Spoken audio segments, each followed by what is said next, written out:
শাওয়াল মাস সম্পর্কে রাসূল সাল্লাল্লাহু আলাইহি ওয়াসাল্লাম বলছেন, মান সামা রমাদান থুম্মা আতবাআহু সিত্তাম মিন শাওয়াল, কেউ যদি রমাজান মাসের 30টি সিয়াম পালন করে এবং রমাজান মাসের এই 30টি সিয়াম পালন করার পরে শাওয়াল মাসের 6টা নফল সিয়াম পালন করে, তাহলে সে যেন সারা বছর সিয়াম পালন করলো। কানা কাসিয়ামিদ দাহর, যেন সারা বছর সিয়াম পালন করলো। কেন? ইমাম নববী রাহিমাহুল্লাহ ব্যাখ্যায় বলছেন যে মুসলমানদের নেকিকে আল্লাহ সুবহানাহু ওয়া তাআলা 10 গুণ পর্যন্ত বাড়িয়ে থাকেন। তো রমাজানের 30 10 সমান 300, প্রত্যেক এক সিয়ামকে 10 দিয়ে গুণ করলে 30 10-এ 300 দিন সিয়াম রাখার সমান নেকি। আর 6কে 10 দিয়ে গুণ করলে 6 10-এ 60 দিন সিয়াম রাখার সমান নেকি। 360 365 দিনে এক বছর হয়, তথা রমাজানের 30 আর তারপরের 6 দিনের সিয়াম সমান সারা বছর সিয়াম পালন করার নেকি। এটি ইমাম নববী রাহিমাহুল্লাহ ব্যাখ্যা দিয়েছেন।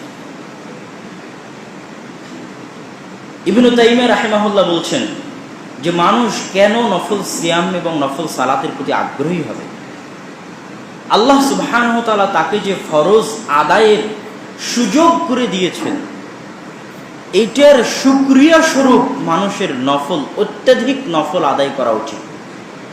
আর মানুষের নফল এবং সুন্নাতগুলো দুর্গের মতো, বাঁধের মতো, ঢালের মতো। কিসের ঢাল, কিসের বাঁধ, কিসের দুর্গ? ফরজের। যেমন ফজরের আগের 2 রাকাত সুন্নাত কিসের জন্য ঢাল? ফজরের 2 রাকাত ফরজের জন্য ঢাল। ফজরের 2 রাকাত ফরজের জন্য বাঁধ, নদীর বাঁধ।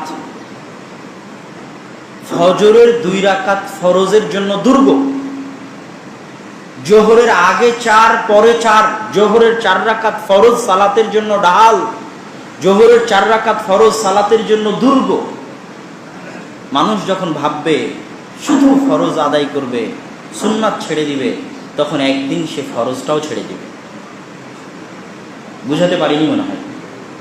মানুষ যখন সুন্নাত ছেড়ে দিবে, তখন আস্তে আস্তে সে অভ্যস্ত হয়ে যাবে কি ছেড়ে দিতে? ফরজ ছেড়ে দিতে। আর যখন সুন্নাতই মিস দিবে না, তখন ফরজ তো মিস হওয়ার কোনো অপশনই নাই। এটা মানুষকে অভ্যস্ত রাখে ফরজ আদায়ের উপর। অতএব আপনার অন্তরে যদি প্রবণতা তৈরি হয় সুন্নাত ছেড়ে দেওয়ার, আরে সুন্নাতে তো পড়লে নেকি, না পড়লে গুনাহ নাই, তাতে পড়ার কি দরকার? তাহলে বুঝতে হবে একটা দিন আসবে যেই দিন আপনি আর ফরজ আদায় করতে পারবেন না, ফরজ আদায় করার ভাগ্য আপনার হবে না। অতএব আপনার ফরজ টিকানোর জন্য, ফরজ যেন ধরে রাখতে পারেন, এই জন্য আপনাকে নফল আদায় করতে হবে।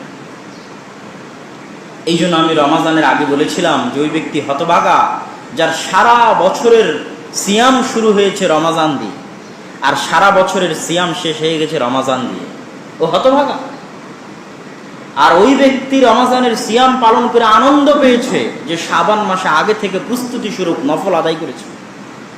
ওই ব্যক্তি রমাজানের সিয়াম পালন করে আনন্দ পেয়েছে যে রমাজানের সিয়াম পালনের পর শাওয়ালের 6টি দিন সিয়াম পালন করেছে। ও প্রকৃত মুমিন, কামেল মুমিন। ওর অন্তরে আল্লাহর ইবাদতে প্রশান্তি তৈরি হয়, ফরজ আদায়ে প্রশান্তি তৈরি হয়। আর যার সারা বছরের সিয়াম শুরু হলো রমজান দিয়ে, আর সারা বছরের সিয়াম শেষও হলো রমাজান দিয়ে, ও হতভাগা মুসলমান। ওই জন্য রমাজানে দেখবেন আরো 14 গুনাহে লিপ্ত ছিল, আরো 1000 গুনাহে লিপ্ত ছিল। নামের জন্য, রিয়ার জন্য, ট্রেডিশনের জন্য, ফ্যাশনের জন্য রমজান মাসের সিয়াম পালন করেছে, ইফতার করেছে। এটাই তার প্রকৃত মুমিন কিনা তার পরিচয়। ও যদি আগে থেকে শাবান মাসের সিয়াম রাখতো, অবশ্যই রমজান মাসে সে গুনাহ করতে পারতো না। মানে ওর কাছে সিয়ামের গুরুত্ব আছে। ওর রমজান মাস শেষ হওয়ার পর শাওয়াল মাসের সিয়াম রাখছে, মানে তার কাছে রমজানের সিয়ামের গুরুত্ব আছে।